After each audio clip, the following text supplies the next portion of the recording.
This is Mina Barsoom with CDOCS, and welcome to the tip of the day.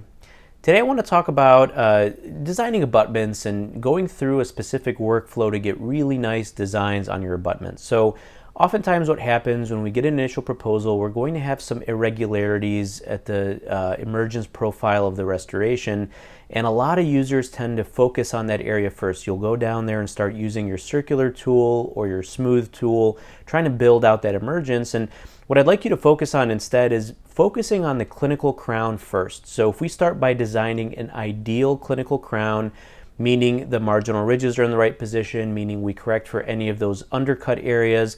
A lot of times the software will try to fill in a lot more material into undercut areas like you see on the screen.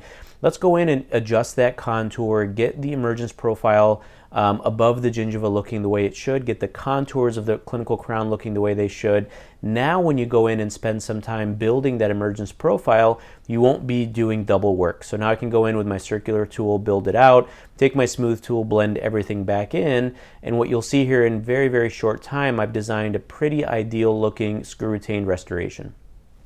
So I think it's really important to focus on the clinical crown first, getting the tooth to look like a tooth, the restoration to look like a clinical restoration, and then going back in and adjusting the emergence profile. Now this restoration is finished and it's ready to go to the milling machine. So hopefully this video was helpful. We look forward to seeing you again soon in future videos. Take care.